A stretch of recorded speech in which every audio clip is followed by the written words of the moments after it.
Hello everyone, I'm Kevin, otherwise known as Forum BX257, here to bring you another 1980s G.I. Joe tour review. And today I'm going to be taking a look at the Cobra agent, Leila. Leila makes her first comic book appearance in the old Marvel comic run of G.I. Joe in issue number 110. And while most people actually remember her for maybe only one or two appearances in the original 1980s cartoon, she actually makes 4 appearances. Leila makes her first appearance in the episode titled Spell of the Siren. Here she's wearing the typical Cobra Trooper outfit, but with the Cobra Trooper mask over her face, the last time that she will do so. She's also shown here as being an assistant answerable directly to the Baroness, unlike the rest of the female guards throughout that episode. Her next appearance is in the episode Worlds Without End, Part 2. This is the only episode in which she's actually named. Some fans actually say that that might not actually be her name, simply because this episode takes place in an alternate universe, and she's clearly wearing a very odd uniform. Her third appearance is the one that most fans actually recognize her from, and that is Skeletons in the Closet. Here she's in her final form, Cobra Trooper outfit, but with no mask. Her fourth appearance is the one that most people actually forget, and this is the one in which she's actually the most action-prone. Here, this is My Brother's Keeper in the 1986 episode, and she's shown using a flare gun, which is clearly what inspired the action figure accessory. And just to be complete, here is her appearance in the comic books. You can see her on the left, and she's wearing what looks like the Baroness's hand-me-downs. Take a look at Leila's accessories first. She comes with a grenade-launching pistol. This pistol is a reuse of the 1990 Ambush's grenade pistol, just done in black. She also comes with a grenade pouch, which opens, but there are no grenades inside. And this is a reuse of the 1991 Big Ben grenade pouch, again, done exclusively in black. And finally, she comes with a removable helmet, unique to her. There is also a variation in which they added a knife and a pistol, but I'll get to that in just a moment. Leila here has painted hair, meaning that her helmet does scrape it off a bit over time. I do have to like the paint apps on her face though. That's a level of quality that you don't see with the modern figures. Even though they have just an equal amount of fine detail, the eyes wind up being cross-eyed or something like that, or the lipstick smeared. It's rather odd that in the modern era, the old toys just look way better. Of course, she's just sporting your typical blue outfit of your Cobra Trooper with knee pads and such and the big Cobra symbol.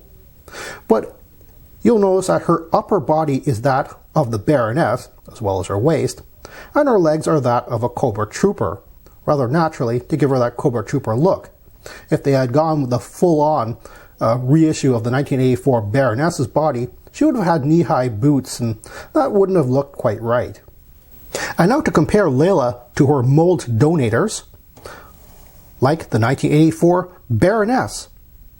And like I said in the Baroness review, I kind of wish that they had painted some of her details, because it is really hard to see all the details on an all-black plastic figure, whereas on a medium blue figure you can kind of see it. And things like her belt buckle, her belt itself, and the detail on her wristbands, those are all picked out in paint on Leila, and it really looks very nice. As well as actually the buckles holding on her metallic bodice, I believe that's what it's called. Unfortunately, her hair is kind of covering it, but they are painted on her. Next, we'll take a look at her leg donator, and that is your typical 1982 to 1983 Cobra Trooper.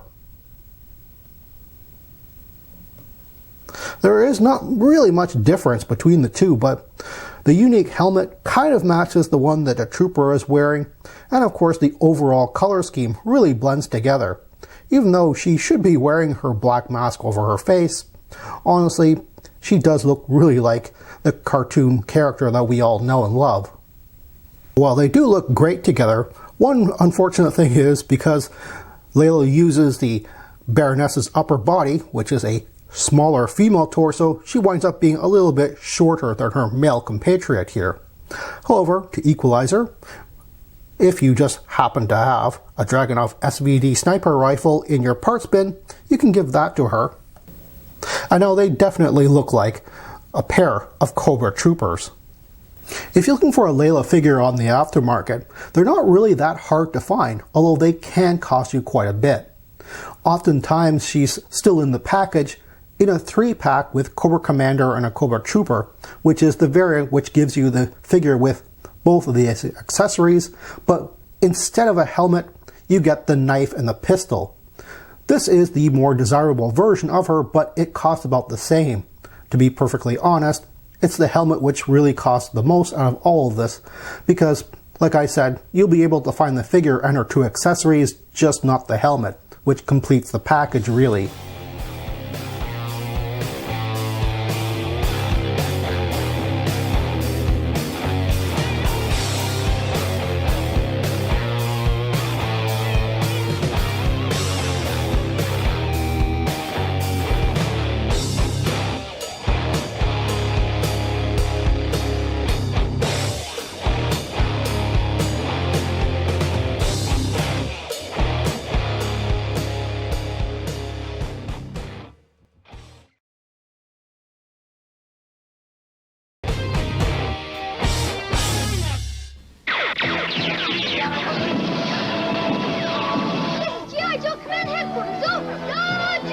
Hide-and-sleep bed tent is a tent by day and a great place to camp out at night. My little pony, my little pony. Oh, Sundance, what a beautiful castle. The evil Decepticons will never find us in here. Turn your bed into any of these exciting hide-and-sleep bed tents. Hide and Sleep from Performance by Springs, wherever sheets are sold. Well, if you haven't already guessed, this is an April Fool's joke video. And if you're not watching this in April, you should probably consider subscribing to my channel so that you can actually see my videos when they're scheduled to be uploaded. But this isn't the end of the video, because I wouldn't be a proper reviewer if I left you with some joke information. Here's some information that you can actually use. I bought this Leila figure from a toy customizer at a Canadian toy show many years ago, and he told me exactly which parts he used to cobble this particular custom together.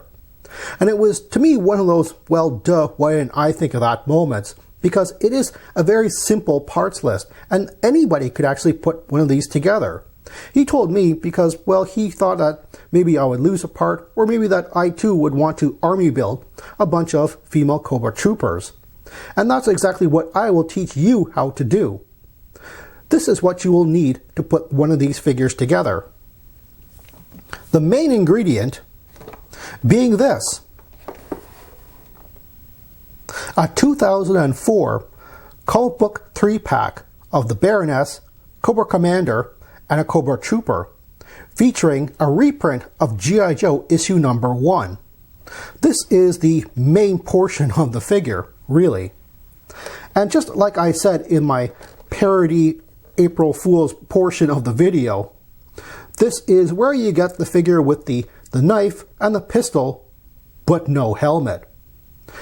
The upper body is the Baroness. This is actually a brand new Baroness head, which you can actually remove the glasses. And this is where you get the lower legs of the Cobra Trooper to add them together into Leila. However, you will need a separate item for the helmet. And to get the helmet, you need this: a 2007 to 2008 Cobra Trooper. Helmets from this figure, and its many reuses, are the only blue helmets that can stretch over Leila's hair sculpt. My particular version came from the 2007 Cobra Legions 5-pack with its yellow interior, but the ones with the black interior are just as good. So you'll want to open the package and take out the 2 figures that you'll need.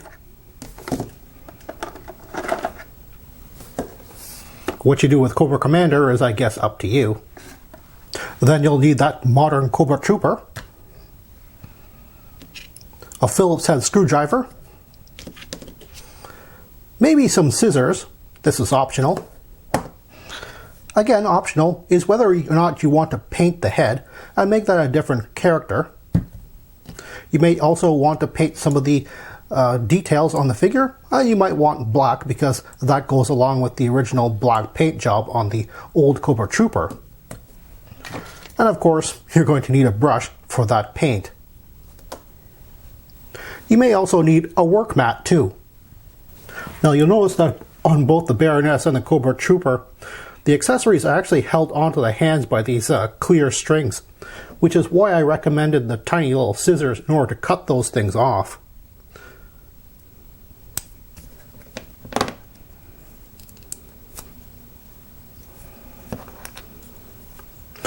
The Baroness glasses are actually not part of the sculpt of her face like the original 1984 version.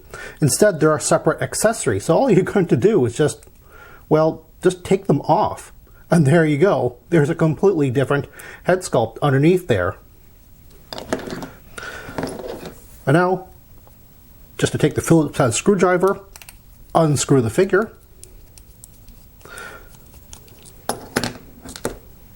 We're going to take him apart. Just like that. And this is all we need from that particular figure. Same thing with the Baroness. And take her apart the same way.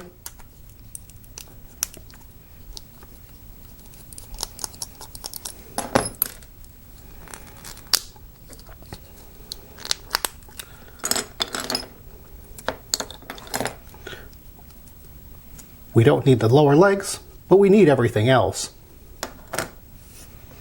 As for the Cobra Trooper, well, that's really all we need out of this guy.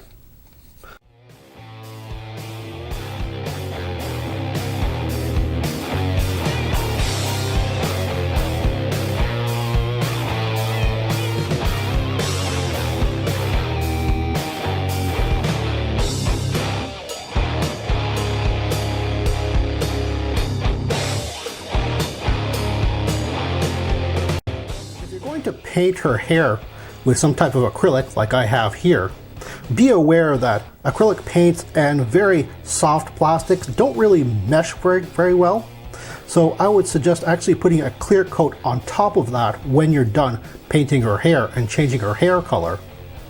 As for me, I will probably just change the stripes on her legs here, or the straps rather, with a paint pen.